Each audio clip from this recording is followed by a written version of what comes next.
Neste vídeo faremos uma análise ao momentum do CAC.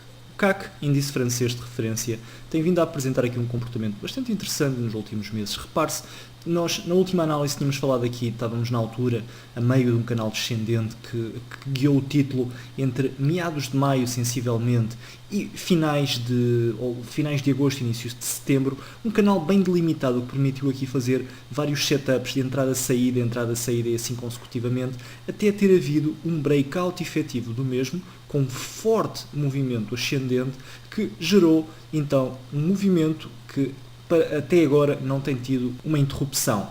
Tem vindo aqui a apresentar um setup ascendente bastante interessante também. Repare-se, se compararmos com o máximo relativo anterior, estamos neste momento no ponto de breakout. O índice fez aqui uma consolidação, uma lateralização consolidativa, já vamos ver um pouco melhor no gráfico horário, e faz agora o breakout, tem aqui um gap up, eventualmente pode fazer aqui uma pequena retração, uma correção a esta zona, mas em princípio o movimento ascendente será para manter.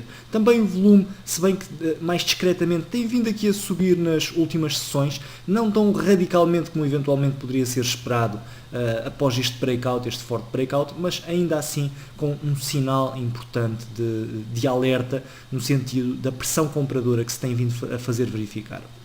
Já no gráfico horário, verificamos que temos aqui neste caso a tal consolidação, movimento consolidativo que se gerou desde inícios de outubro até finais de outubro, cerca de um mês de duração. E o que é que nós temos aqui? Temos uma projeção que é baseada na amplitude deste movimento. É um movimento retangular, ou seja, a sua projeção vai ser baseada na distância entre o segmento descendente e o segmento ascendente.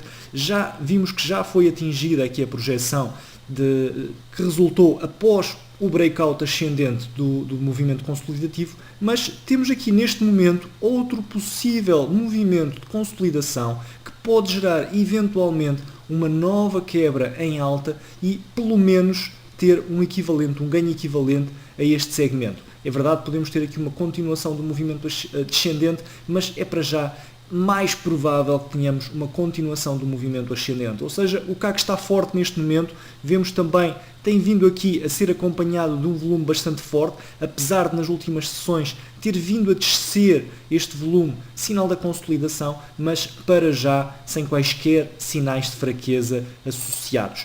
Podemos ter aqui como referência de negociação esta pequena zona de suporte, é para já a nossa referência de negociação de curto prazo mais viável. Temos aqui outra pequena referência de negociação, cerca dos 5.360 pontos, sensivelmente. Já no gráfico diário, deixaria para já este ponto, a tal zona de suporte que se vê no gráfico horário como referência de curto prazo, mas obviamente não é forte o suficiente para impedir um movimento descendente um pouco mais forte e sinalizar dessa forma uma inversão de tendência. Podemos perfeitamente ter aqui um movimento corretivo, eventualmente até aos 5.000 pontos, sem que isso comprometa de forma alguma a tendência ascendente. Para já, a referência de médio prazo está aqui na ordem dos 5.050 pontos, 5.030 pontos, até que haja uma quebra em baixa deste ponto. O CAC está fortíssimo e não há que temer qualquer tipo de inversão de tendência nesta fase.